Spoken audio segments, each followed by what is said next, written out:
Hello everyone, welcome study जी के platform में। आज हम बात करेंगे कॉमर्स के मोस्ट इम्पॉर्टेंट क्वेश्चन की, जो कि आपके BHU बीएड एंट्रेंस एग्जाम में से संबंधित रहेंगे, क्योंकि इसमें आपके सिलेबस में कॉमर्स से भी रिलेटेड क्वेश्चन आएंगे।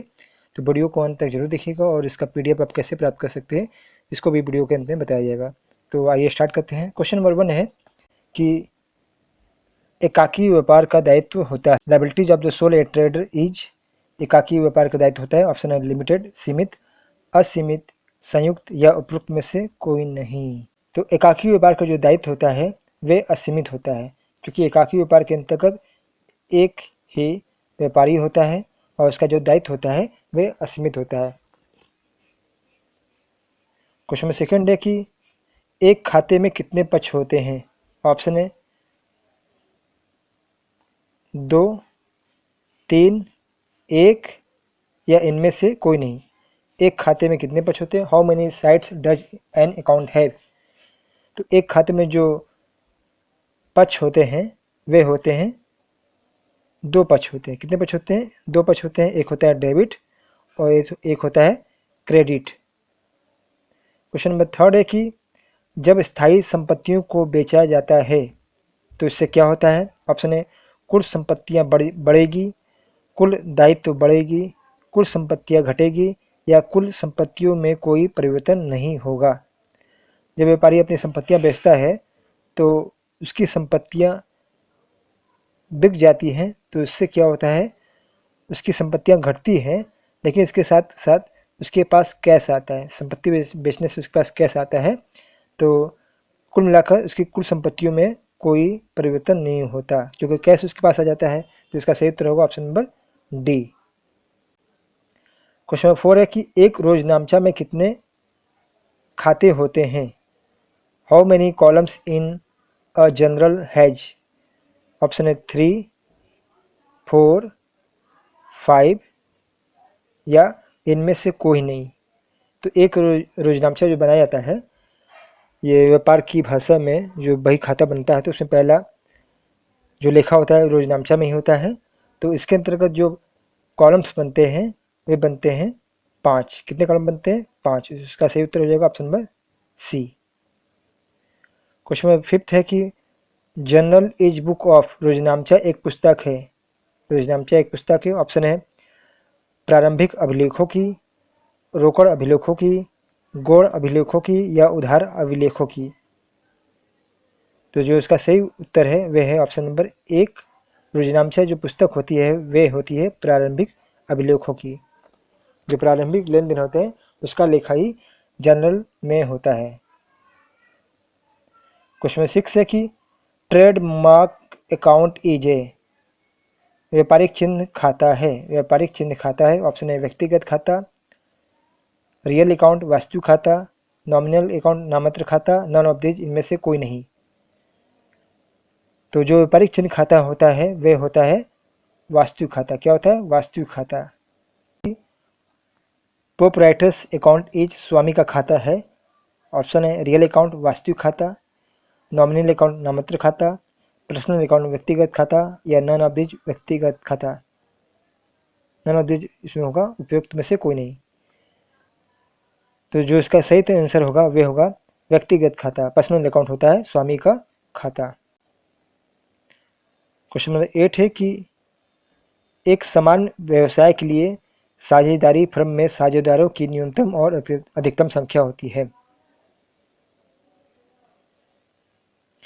The minimum and maximum number of partners in the firm of a general business. Option है 2 और 10। ऑप्शन बी है 2 और 7। ऑप्शन सी है 7 और 50। ऑप्शन डी है 2 और 20। एक समान व्यवसाय के लिए साझेदारी फर्म में जो साझेदारों की न्यूनतम संख्या होती है वे 2 होती है और जो अधिकतम संख्या होती है वे होती है 20। तो इसका सही उत्तर हो जाएगा option number D.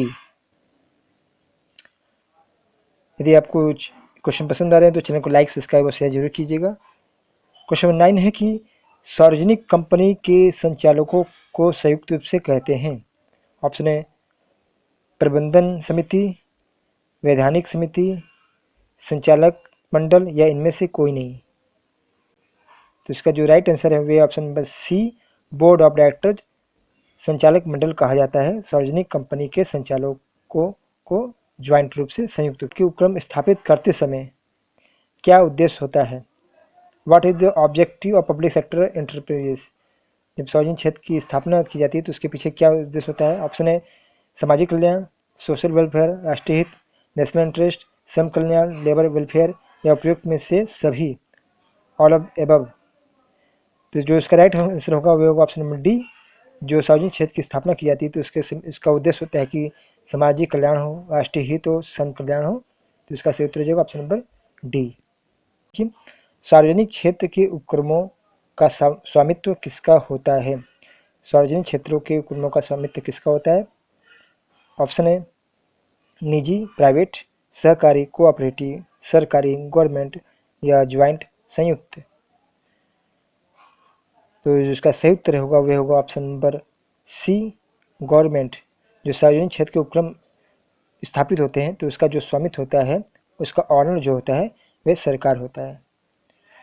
Question table है कि उत्पादन के कारकों में सबसे अधिक नाशवान कौन होता है? ऑप्शन है लैंड भूमि, कैपिटल पूंजी, लेबर श्रम, एंटरप्राइज उद्यम। तो जो इसका राइट आंसर होगा वह होगा ऑप्शन नंबर सी, भूमि। ऑप्शन सी होगा लेबर। लेबर सबसे अधिक नाशवान होता है उत्पादन कारकों में। क्वेश्चन 12 है कि मुद्रा स्फीति का सबसे बुरा प्रभाव है। Which of the following class is badly affected by inflation? Option है हायर क्लास धनी वर्ग पर, लोअर क्लास निधन वर्ग पर, इन्वेस्टर विनियोजकों पर या डॉक्टर्स पर। तो मुद्रास्फीति के अंतर्गत क्या होता है? मुद्रा की पूर्ति बढ़ जाती है जिससे वस्तु के दाम भी बढ़ जाते हैं और गरीब वर्ग जो होते हैं वस्तुओं को खरीद नहीं पाते हैं जिससे उनका जीवन स्तर बुरी तरह से प्रभावित हो जाता है।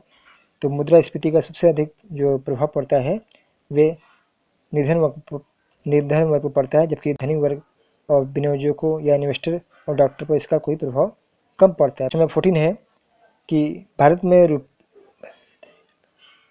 भारत में 1 रुपये का नोट किसके द्वारा जारी किया जाता है? In India 1 rupee note is issued by.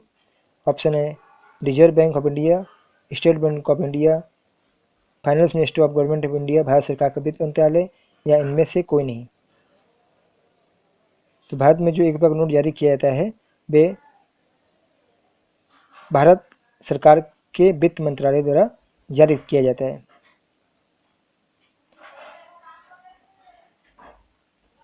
और बाकी नोट जो होते हैं 1 रुपये के नोट को छोड़कर बाकी नोट को जारी करने का कार्य आरबीआई करता है, रिजर्व बैंक। क्वेश्चन 15 है कि कंपनी अधिनियम कब लागू हुआ? ऑप्शन है 1950 में, 1952 में, 1956 में या 1958 में। कंपनी अधिनियम कब लागू हुआ? कंपनी एक्ट कब लागू हुआ? तो इसका जो राइट आंसर है वह है ऑप्शन नंबर सी, 1956 में कंपनी एक्ट लागू हुआ। क्वेश्चन नंबर 16 है। यदि आपको वीडियो पसंद आ रहा है तो चैनल को लाइक, सब्सक्राइब और शेयर जरूर कीजिएगा। तो क्वेश्चन नंबर 16 देखते हैं कि गोपनीयता की दृष्टि से व्यावसायिक संगठन का कौन सा स्वरूप है? गोपनीयता की दृष्टि से व्यावसायिक संगठन का कौन सा रूप है? ऑप्शन है सोल ट्रेड एकाकी व्यापार, कंपनी पार्टनरशिप साझेदारी या कोऑपरेटिव कंपनी सहकारी कंपनी। तो गोपनीयता की दृष्टि से जो संगठन का स्वरूप होता है वह होता है एकाकी व्यापार, क्योंकि एकाकी व्यापार में एक ही व्यापारी होता है तो वही उसका गोपनीय होता है, क्योंकि इसके साथ कोई साझेदार नहीं होने की वजह से ये गोपनीय बनाए रखते हैं अपने व्यापार को। तो गोपनीयता की दृष्टि से व्यवसाय संगठन का स्वरूप जो होता है वह होता है एकाकी व्यापार। क्वेश्चन नंबर 17 है कि जब 2 या 2 से अधिक फर्मों का मिश्रण होता है तो उसे कहा जाता है? ऑप्शन है एकीकरण, संविलयन, पुनर्निर्माण या इनमें से कोई नहीं।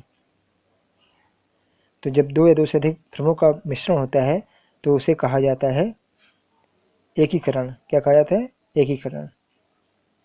क्वेश्चन 18 है कि साझेदारी समझौता हो सकता है? Partnership agreement can be. Option है ओरल मौखिक, रिटर्न लिखित, ओरल और रिटर्न मौखिक और लिखित दोनों, या नन ऑफ दिस इनमें से कोई नहीं। तो कोई भी साझेदारी होता है, समझौता होता है, तो वह लिखित भी हो सकता है और मौखिक दोनों हो सकता है। तो इसका जो राइट आंसर हो सकता है होगा वह होगा ओरल और रिटन, लिखित और मौखिक।